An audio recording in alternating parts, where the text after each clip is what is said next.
The Picture of Dorian Gray. Chapter 8. It was long past noon when he awoke.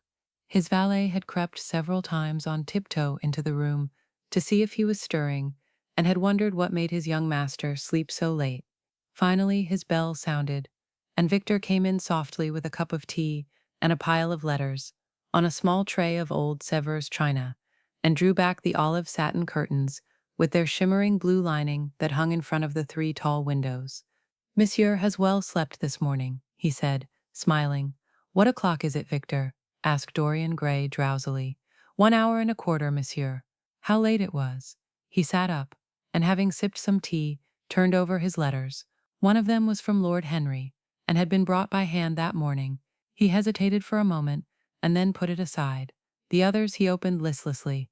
They contained the usual collection of cards, invitations to dinner, tickets for private views, programs of charity concerts, and the like that are showered on fashionable young men every morning during the season.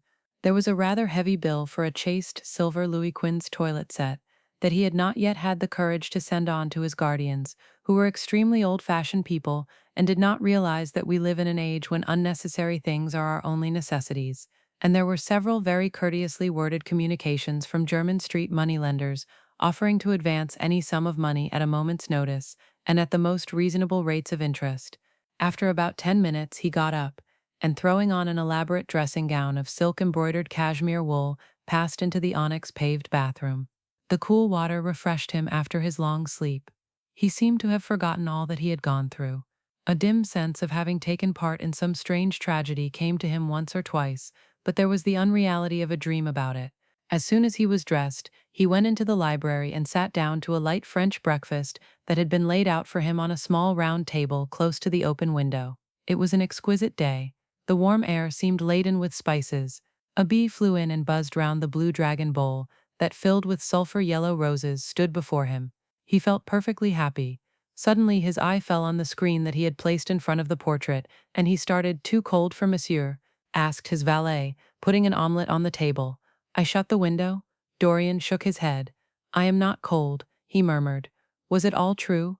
Had the portrait really changed? Or had it been simply his own imagination that had made him see a look of evil where there had been a look of joy? Surely a painted canvas could not alter. The thing was absurd. It would serve as a tale to tell Basil some day. It would make him smile. And yet how vivid was his recollection of the whole thing. First in the dim twilight, and then in the bright dawn, he had seen the touch of cruelty round the warped lips. He almost dreaded his valet leaving the room. He knew that when he was alone he would have to examine the portrait. He was afraid of certainty. When the coffee and cigarettes had been brought, and the man turned to go, he felt a wild desire to tell him to remain. As the door was closing behind him, he called him back. The man stood waiting for his orders. Dorian looked at him for a moment. "I am not at home to anyone, Victor," he said with a sigh. The man bowed and retired. Then he rose from the table, lit a cigarette, and flung himself down on a luxuriously cushioned couch that stood facing the screen. The screen was an old one, of gilt Spanish leather, stamped and wrought with a rather florid Louis XIV pattern. He scanned it curiously, wondering if ever before it had concealed the secret of a man's life. Should he move it aside after all? Why not let it stay there? What was the use of knowing? If the thing was true, it was terrible. If it was not true, why trouble about it? But what if, by some fate or deadlier chance, eyes other than his spied behind and saw the horrible change? What should he do if Basil Hallward came and asked to look at his own picture? Basil would be sure to do that. No, the thing had to be examined, and at once. Anything would be better than this dreadful state of doubt. He got up and locked both doors. At least he would be alone when he looked upon the mask of his shame. Then he drew the screen aside and saw himself face to face. It was perfectly true. The portrait had altered. As he often remembered afterwards, and always with no small wonder, he found himself at first gazing at the portrait with a feeling of almost scientific interest. That such a change should have taken place was incredible to him, and yet it was a fact. Was there some subtle affinity between the chemical atoms that shaped themselves into form and color on the canvas and the soul that was within him? Could it be that what that soul thought they realized, that what it dreamed they made true? Or was there some other, more terrible reason? He shuddered and felt afraid, and going back to the couch lay there, gazing at the picture in sickened horror. One thing, however, he felt that it had done for him. It had made him conscious how unjust, how cruel he had been to Sibyl Vane. It was not too late to make reparation for that. She could still be his wife. His unreal and selfish love would yield to some higher influence, would be transformed into some nobler passion, and the portrait that Basil Hallward had painted of him would be a guide to him through life, would be to him what holiness is to some, and conscience to others, and the fear of God to us all. There were opiates for remorse, drugs that could lull the moral sense to sleep, but here was a visible symbol of the degradation of sin. Here was an ever-present sign of the ruin men brought upon their souls. 3 o'clock struck, and 4, and the half-hour rang its double chime, but Dorian Gray did not stir. He was trying to gather up the scarlet threads of life, and to weave them into a pattern, to find his way through the sanguine labyrinth of passion through which he was wandering. He did not know what to do, or what to think. Finally, he went over to the table and wrote a passionate letter to the girl he had loved, imploring her forgiveness and accusing himself of madness. He covered page after page with wild words of sorrow and wilder words of pain. There is a luxury in self-reproach. When we blame ourselves, we feel that no one else has a right to blame us. It is the confession, not the priest, that gives us absolution. When Dorian had finished the letter, he felt that he had been forgiven. Suddenly there came a knock to the door, and he heard Lord Henry's voice outside. "My dear boy, I must see you. Let me in at once. I can't bear your shutting yourself up like this." He made no answer at first, but remained quite still. The knocking still continued and grew louder. Yes, it was better to let Lord Henry in, and to explain to him the new life he was going to lead, to quarrel with him if it became necessary to quarrel, to part if parting was inevitable. He jumped up, drew the screen hastily across the picture, and unlocked the door. "I am so sorry for it all, Dorian," said Lord Henry as he entered, "but you must not think too much about it." "Do you mean about Sibyl Vane?" asked the lad. "Yes, of course," answered Lord Henry, sinking into a chair and slowly pulling off his yellow gloves. "It is dreadful, from one point of view, but it was not your fault. Tell me, did you go behind and see her, after the play was over?" "Yes, I felt sure you had. Did you make a scene with her?" "I was brutal, Harry, perfectly brutal. But it is all right now. I am not sorry for anything that has happened. It has taught me to know myself better." "Ah, Dorian, I am so glad you take it in that way. I was afraid I would find you plunged in remorse and tearing that nice curly hair of yours." "I have got through all that," said Dorian, shaking his head and smiling. "I am perfectly happy now. I know what conscience is, to begin with. It is not what you told me it was. It is the divinest thing in us.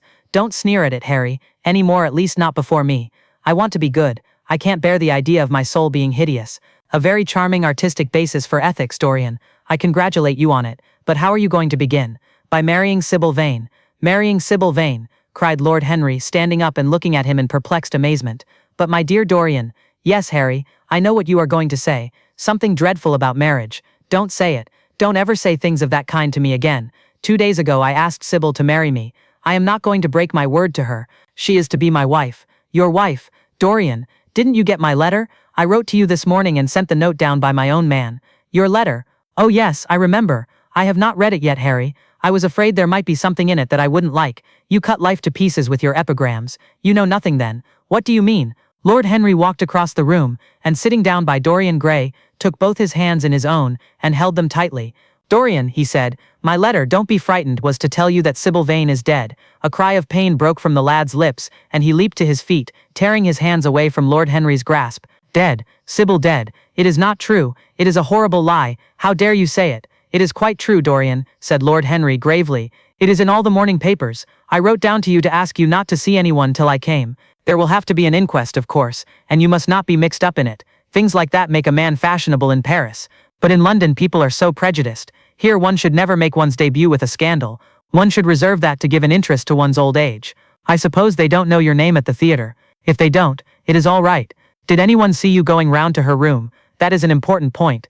Dorian did not answer for a few moments. He was dazed with horror. Finally he stammered, in a stifled voice, "Harry, did you say an inquest? What did you mean by that? Did Sibyl—" "Oh, Harry, I can't bear it. But be quick, tell me everything at once." "I have no doubt it was not an accident, Dorian, though it must be put in that way to the public. It seems that as she was leaving the theater with her mother, about 12:30 or so, she said she had forgotten something upstairs. They waited some time for her, but she did not come down again. They ultimately found her lying dead on the floor of her dressing room. She had swallowed something by mistake, some dreadful thing they use at theaters. I don't know what it was, but it had either prussic acid or white lead in it. I should fancy it was prussic acid, as she seems to have died instantaneously." Harry, it is terrible," cried the lad. "Yes, it is very tragic, of course, but you must not get yourself mixed up in it. I see by the standard that she was 17. I should have thought she was almost younger than that. She looked such a child, and seemed to know so little about acting. "Dorian, you mustn't let this thing get on your nerves. You must come and dine with me, and afterwards we will look in at the opera. It is a patty night, and everybody will be there. You can come to my sister's box. She has got some smart women with her. So I have murdered Sibyl Vane," said Dorian Gray, half to himself, "murdered her as surely as if I had cut her little throat with a knife. Yet the roses are not less lovely for all that. The birds sing just as happily in my garden. And tonight I am to dine with you, and then go on to the opera, and sup somewhere I suppose afterwards. How extraordinarily dramatic life is. If I had read all this in a book, Harry, I think I would have wept over it. Somehow, now that it has happened actually, and to me it seems far too wonderful for tears. Here is the first passionate love letter I have ever written in my life. Strange that my first passionate love letter should have been addressed to a dead girl. Can they feel, I wonder, those white silent people we call the dead? Sibyl, can she feel or know or listen? Oh Harry, how I loved her once. It seems years ago to me now. She was everything to me. Then came that dreadful night, was it really only last night, when she played so badly and my heart almost broke. She explained it all to me. It was terribly pathetic. But I was not moved a bit. I thought her shallow. Suddenly something happened that made me afraid. I can't tell you what it was, but it was terrible. I said I would go back to her. I felt I had done wrong. And now she is dead. My God, Harry, what shall I do? You don't know the danger I am in, and there is nothing to keep me straight. She would have done that for me. She had no right to kill herself. It was selfish of her. My dear Dorian, answered Lord Henry, taking a cigarette from his case and producing a gold Latin matchbox, the only way a woman can ever reform a man is by boring him so completely that he loses all possible interest in life. If you had married this girl, you would have been wretched. Of course you would have treated her kindly. One can always be kind to people about whom one cares nothing. But she would have soon found out that you were absolutely indifferent to her, and when a woman finds that out about her husband, she either becomes dreadfully dowdy, or wears very smart bonnets that some other woman's husband has to pay for. I say nothing about the social mistake, which would have been abject, which of course I would not have allowed, but I assure you that in any case, the whole thing would have been an absolute failure. I suppose it would, muttered the lad, walking up and down the room and looking horribly pale, but I thought it was my duty. It is not my fault that this terrible tragedy has prevented my doing what was right. I remember your saying once that there is a fatality about good resolutions, that they are always made too late. Mine certainly were. Good resolutions are useless attempts to interfere with scientific laws. Their origin is pure vanity. Their result is absolutely nil. They give us now and then some of those luxurious sterile emotions that have a certain charm for the weak. That is all that can be said for them. They are simply checks that men draw on a bank where they have no account. Harry, cried Dorian Gray, coming over and sitting down beside him, why is it that I cannot feel this tragedy as much as I want to? I don't think I am heartless. Do you? You have done too many foolish things during the last fortnight to be entitled to give yourself that name, Dorian, answered Lord Henry with his sweet melancholy smile. The lad frowned. I don't like that explanation, Harry, he rejoined, but I am glad you don't think I am heartless. I am nothing of the kind. I know I am not. And yet I must admit that this thing that has happened does not affect me as it should. It seems to me to be simply like a wonderful ending to a wonderful play. It has all the terrible beauty of a Greek tragedy, a tragedy in which I took a great part, but by which I have not been wounded. It is an interesting question, said Lord Henry, who found an exquisite pleasure in playing on the lad's unconscious egotism. An extremely interesting question. I fancy that the true explanation is this. It often happens that the real tragedies of life occur in such an inartistic manner that they hurt us by their crude violence, their absolute incoherence, their absurd want of meaning, their entire lack of style. They affect us just as vulgarity affects us. They give us an impression of sheer brute force, and we revolt against that. Sometimes, however, a tragedy that possesses artistic elements of beauty crosses our lives. If these elements of beauty are real, the whole thing simply appeals to our sense of dramatic effect. Suddenly we find that we are no longer the actors, but the spectators of the play. Or rather, we are both. We watch ourselves, and the mere wonder of the spectacle enthralls us. In the present case, what is it that has really happened? Someone has killed herself for love of you. I wish that I had ever had such an experience. It would have made me in love with love for the rest of my life. The people who have adored me, there have not been very many, but there have been some, have always insisted on living on, long after I had ceased to care for them, or they to care for me. They have become stout and tedious, and when I meet them they go in at once for reminiscences. That awful memory of woman, what a fearful thing it is, and what an utter intellectual stagnation it reveals. One should absorb the color of life, but one should never remember its details. Details are always vulgar. I must sow poppies in my garden, sighed Dorian. There is no necessity, rejoined his companion. Life has always poppies in her hands. Of course now and then things linger. I once wore nothing but violets all through one season, as a form of artistic mourning for a romance that would not die. Ultimately, however, it did die. I forget what killed it. I think it was her proposing to sacrifice the whole world for me. That is always a dreadful moment. It fills one with the terror of eternity. Well, would you believe it? A week ago at Lady Hampshire's, I found myself seated at dinner next the lady in question, and she insisted on going over the whole thing again, and digging up the past, and raking up the future. I had buried my romance in a bed of asphodel. She dragged it out again and assured me that I had spoiled her life. I am bound to state that she ate an enormous dinner, so I did not feel any anxiety. But what a lack of taste she showed.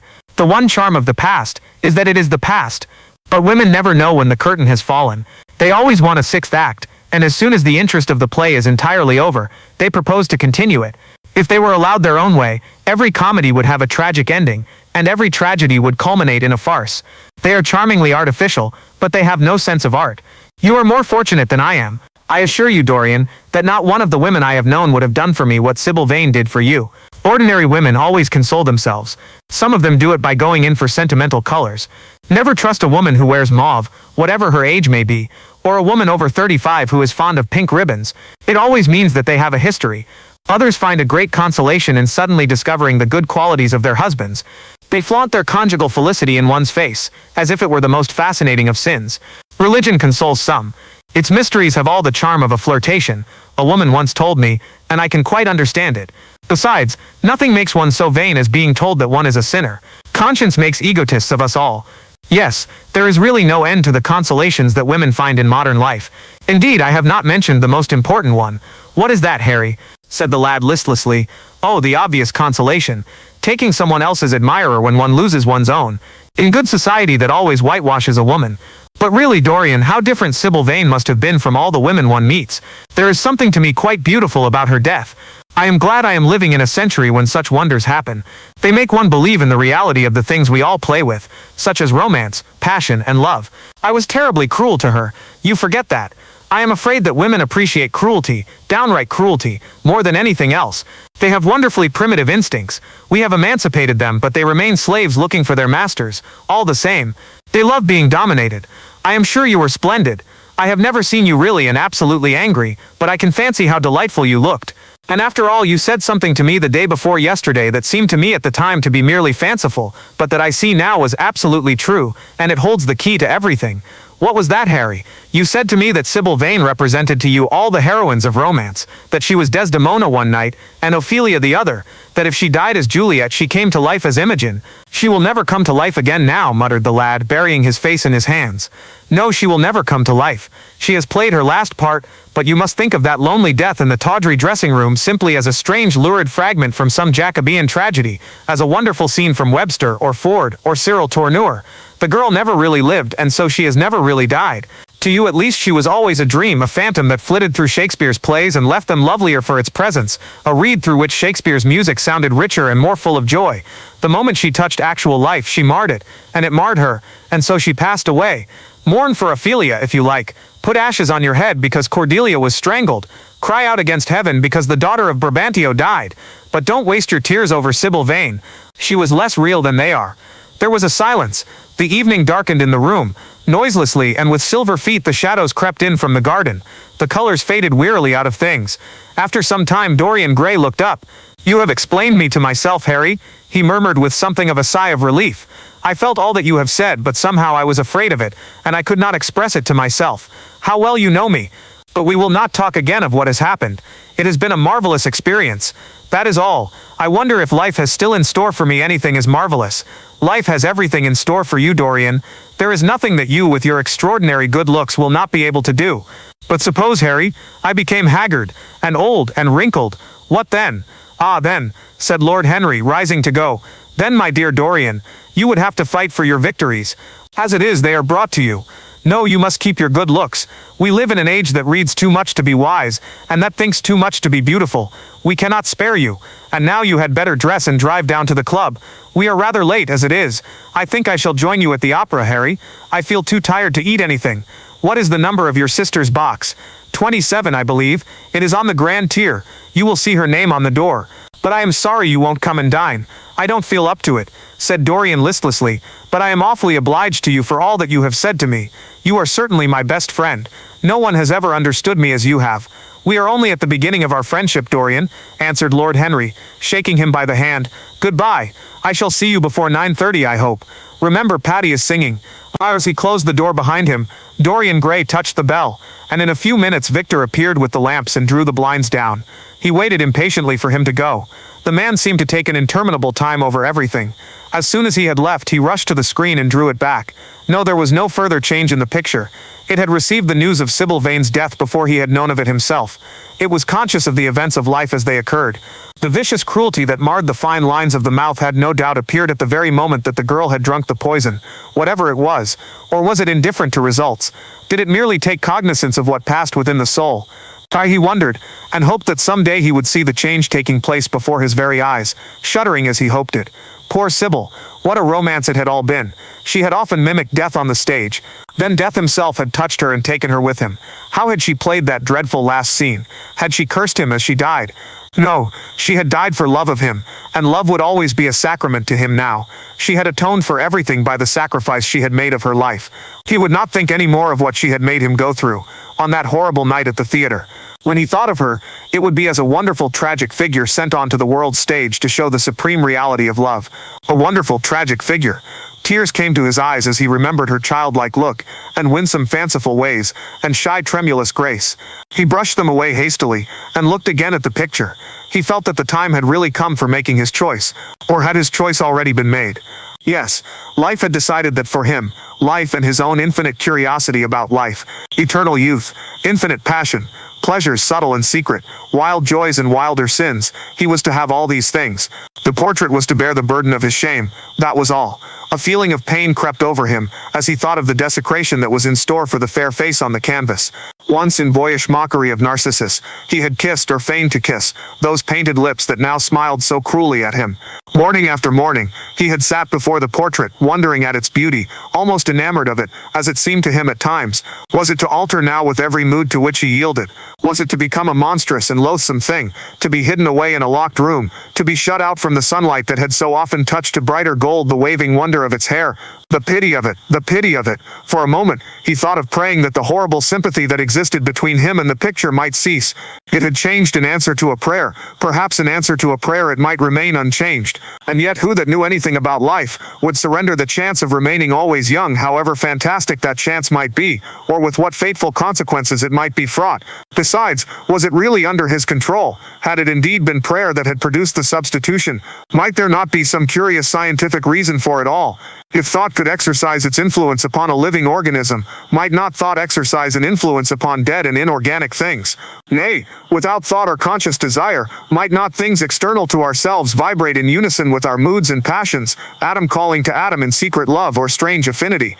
But the reason was of no importance. He would never again tempt by a prayer any terrible power. If the picture was to alter, it was to alter. That was all. Why inquire too closely into it? For there would be a real pleasure in watching it. He would be able to follow his mind into its secret places. This portrait would be to him the most magical of mirrors. As it had revealed to him his own body, so it would reveal to him his own soul. And when winter came upon it, he would still be standing where spring trembles on the verge of summer. When the blood crept from its face, and left behind a pallid mask of chalk with leaden eyes, he would keep the glamour of boyhood. Not one blossom of his loveliness would ever fade. Not one pulse of his life would ever weaken. Like the gods of the Greeks, he would be strong and fleet, and joyous. What did it matter what happened to the colored image on the canvas? He would be safe. That was everything. He drew the screen back into its former place in front of the picture, smiling as he did so, and passed into his bedroom, where his valet was already waiting for him. An hour later he was at the opera, and Lord Henry was leaning over his chair.